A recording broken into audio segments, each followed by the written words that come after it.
Assalamualaikum warahmatullahi wabarakatuh. Perkenalkan, nama saya Alfian Nabil. Di sini saya akan menjelaskan tentang materi studi kelayakan bisnis. Baik, materi yang pertama yaitu pengantar studi kelayakan bisnis. Di sini saya akan menjelaskan yang mengenai pengertian dari studi kelayakan bisnis. Jadi, studi kelayakan bisnis itu apa? Studi kelayakan bisnis adalah suatu kegiatan yang mempelajari secara mendalam tentang usaha bisnis atau bisnis yang akan dijalankan dalam rangka menilai apakah bisnis yang akan dijalankan tersebut layak atau tidaknya.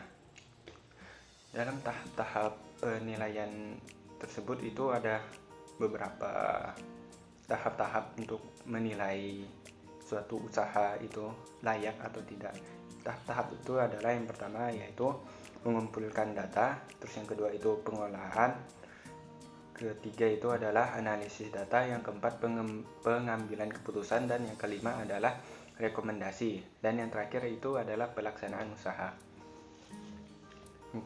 Kemudian apa sih manfaat untuk menilai suatu usaha itu layak atau tidak? Itu ada beberapa aspek seperti menilai dari aspek keuangan, yaitu ada juga aspek hukum, terus ada aspek pemasaran dan lain-lain. Terus apa manfaat dari studi kelayakan bisnis? Studi kelayakan bisnis ini bermanfaat untuk kita menilai apakah suatu usaha ini dari segi aspek keuangannya itu telah layak atau tidak gitu. Ketika kita menilai hal tersebut tidak layak, maka kita dapat dari aspek itu, misal dari aspek keuangan itu dia memiliki kekurangan dari segi aspek keuangan ataupun aspek hukum atau aspek lainnya, maka kita dapat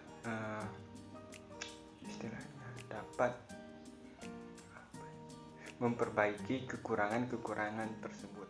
Baik, materi selanjutnya yaitu mengenai depresiasi.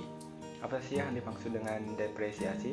Depresiasi ini dilakukan untuk menilai beberapa biaya yang dikeluarkan untuk aktiva tetap dalam setiap tahunnya. Jumlah yang dapat didepresiasi dari suatu aktiva tetap yaitu harga perolehan minus nilai sisa.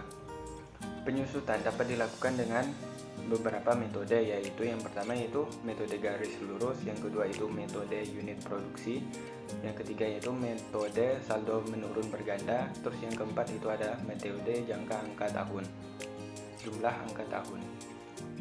Yang pertama yaitu metode garis lurus. Metode ini beban penyusutan aktiva tetap per tahunnya akan sampai akhir umur ekonomisnya atau aktiva tetap tersebut. Terus yang kedua yaitu metode unit produksi.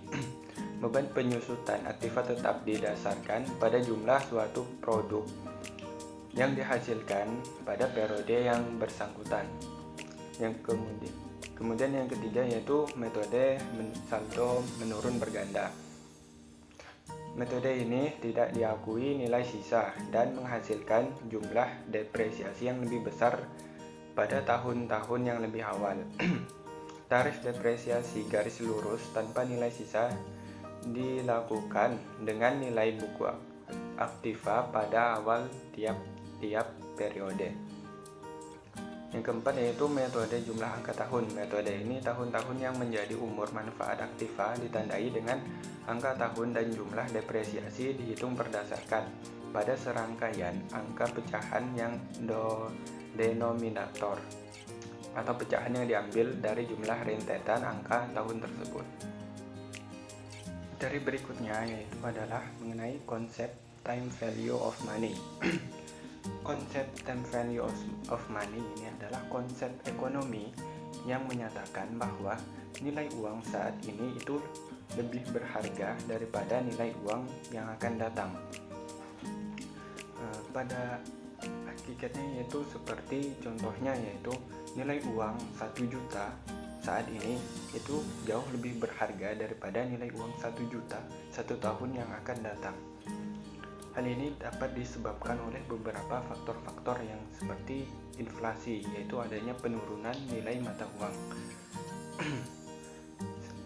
Sebagai contoh lain yaitu nilai uang 1000 dulu, yaitu kita dapat membeli permen dalam jumlah yang lumayan banyak, gitu. Bisa mendapatkan 10 permen dengan uang 1000 itu dulu. Cuman untuk nilai uang 1000 untuk saat ini itu sudah tidak dapat membeli permen dalam jumlah yang 10 tadi.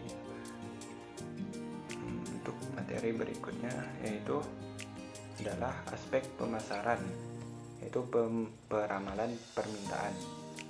Apa sih yang dimaksud dengan aspek pemasaran atau peramalan permintaan? Peramalan yaitu adalah seni dan ilmu untuk memprediksi di masa yang akan datang apakah produk tersebut laku atau layak untuk dijalankan. Peramalan juga dijadikan dasar keputusan bisnis dalam produksi. Adapun jenis-jenis peramalan yaitu yang pertama adalah peramalan ekonomi. Sebagai seorang ekonom, kita harus dapat memprediksi bisnis ke depannya seperti apa. Terus yang kedua itu ada peramalan teknologi, karena teknologi yang semakin berkembang setiap zamannya, yaitu pada masa yang akan datang itu kita dapat memprediksi perkembangan teknologi yang seperti apa. Kemudian itu ada peramalan permintaan, memprediksi permintaan produk di masa yang akan datang. Ada 7 langkah peramalan, yaitu yang pertama menetapkan tujuan peramalan, yang kedua memilih unsur apa yang akan diramal, yang ketiga yaitu menentukan horizon waktu yang akan diramal, yang keempat yaitu memilih metode peramalan, yang kemudian yang kelima itu mengumpulkan data, yang keenam membuat peramalan, yang ketujuh memvalidasi dan meramalkan hasil peramalan. Faktanya di dalam peramalan jarang ada yang sempurna, namun bisa mendekati. Adapun metode pengukuran peramalan permintaan yaitu ada metode pendekatan peramalan. Yang pertama itu metode kuantitatif. Metode ini digunakan jika memiliki data sedikit yang meliputi institusi dan pengalaman. Tujuan metode kualitatif yaitu keputusan juru eksekutif. Metode DEPI gabungan dari tenaga penjualan dan survei pasar konsumen. Yang kemudian yang kedua yaitu ada metode kuantitatif. Metode ini digunakan jika situasi stabil dan data historis sudah terjadi sebelumnya. Jadi metode kualitatif yang sebelumnya itu digunakan ketika perusahaan itu merupakan perusahaan baru yang belum banyak data-data yang terdapat pada perusahaan tersebut. Sedangkan metode kuantitatif yaitu digunakan ketika kita meramal tentang perusahaan yang telah lama berjalan, yaitu sudah ada memiliki data historis, yaitu sudah terjadi sebelumnya, data-data yang sudah terjadi sebelumnya. Pendekatan peramalan kuantitatif ini menggunakan time series atau dengan data dan pendekatan yang memperhatikan hubungan kausalitas. Baik, materi selanjutnya yaitu mengenai bauran pemasaran. Bauran pemasaran atau yang bisa dikenal dengan marketing mix adalah strategi memasarkan produk, jasa, dan lain-lain. Strategi ini digunakan untuk memenangkan persaingan di pasar, tetapi persaingan secara sehat. Karena di pasar tidak hanya ada satu permainan, maka dari itu harus menggunakan strategi. Ada 4 variabel untuk memenangkan persaingan. Yang pertama yaitu segmentasi pasar atau pemilihan target. Terus yang kedua yaitu bauran pemasaran. Yang ketiga itu anggaran pemasaran. Terus yang keempat ketetapan waktu. Komponen bauran pemasaran yang pertama yaitu apa yang diproduksi harus sesuai dengan kebutuhan yang ada di pasar. Dalam menjual produk harus sesuai dengan selera kepada target pasar yang dituju. Marketing mix yaitu ada 4, yaitu yang pertama yaitu produk atau yang berupa kualitas, fitur, pilihan, gaya, brand, kemasan, ukuran, layanan, dan garansi. Terus yang kedua yaitu ada harga yang berupa list harga, diskon, ataupun cara pembayaran. Yang ketiga yaitu tempat atau lokasi untuk memasarkan suatu produk. Yang keempat yaitu promosi, dapat berupa iklan, dapat berupa penjualan personal ataupun promosi dari sales. Materi berikutnya yaitu adalah aspek produksi. Aspek produksi dan operasi. Produksi adalah membuat produk atau jasa, sedangkan manajemen produksi operasi yaitu merubah sumber daya menjadi produk atau jasa. Misalnya produknya nyata, seperti roti disebut dengan manajemen produksi, tetapi jika produk tidak nyata seperti layanan disebut dengan manajemen operasi.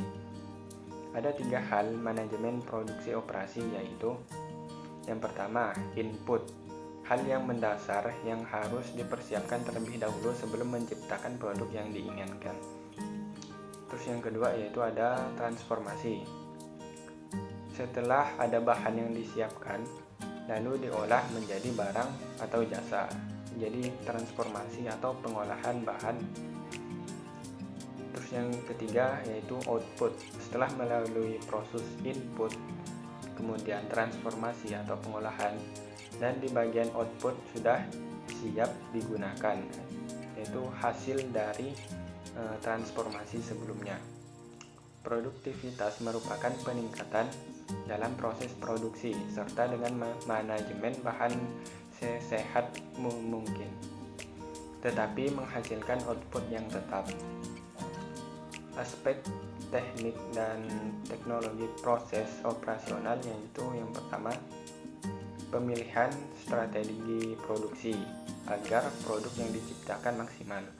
Terus yang kedua yaitu pemilihan dan perencanaan produk. Perlu dianalisis untuk menentukan produk yang akan diciptakan agar tepat sasaran. Kemudian yaitu rencana kualitas. Kualitas harus menjadi hal utama agar konsumen puas dengan apa yang kita ciptakan. Yang keempat yaitu pemilihan teknologi. Teknologi disesuaikan dengan produk yang akan dibuat sehingga bisa menyesuaikan dengan anggaran yang ada. Terus yang kelima yaitu rencana kapasitas produksi. Harus memiliki acuan untuk memproduksi suatu barang agar tidak terjadi over kapabilitas atau over kapasitas dalam ruangan produksi dan yang lainnya. Terus yang keenam yaitu perencanaan letak pabrik.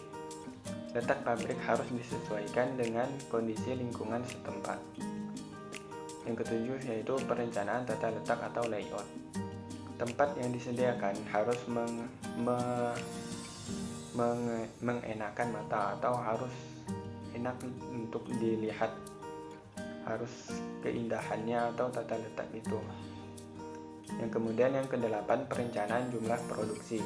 Jumlah barang yang diproduksi perlu dengan perencanaan agar barang tersebut dapat tepat sasaran. Dan yang kemudian yang kesembilan yaitu manajemen persediaan. Persediaan barang telah diestimasikan waktu pemakaiannya agar stok yang tersedia dapat mencukupi untuk produksi barang selanjutnya. Kemudian yang 10 yaitu pengawasan kualitas produk. Kontrol untuk kualitas produk yang akan dijual harus sehingga barang yang gagal produk diproduksi dapat didaur ulang kembali atau dimusnahkan. Baiklah, untuk materi selanjutnya yaitu adalah aspek hukum.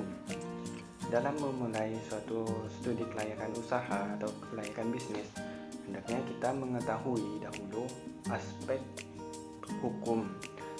Aspek hukum tujuannya yaitu adalah untuk meneliti keabsahan atau kesempurnaan dan keaslian dari dokumen-dokumen yang dimiliki suatu badan usaha atau suatu perusahaan dari yang dimiliki oleh suatu perusahaan tersebut. Jenis-jenis badan hukum yang ada di Indonesia yaitu perseorangan dan usaha yang dijalankan oleh seseorang. Kemudian yaitu firma, yaitu badan usaha yang dijalankan oleh 2 orang atau lebih. Terus yang kemudian yaitu ada perseorangan komuniter atau CV. Kemudian ada perseorangan terbatas atau PT, kemudian ada perusahaan negara atau BUMN, serta perusahaan daerah BUMD, dan yang terakhir ada yayasan. Kemudian yaitu ada aspek ekonomi dan sosial.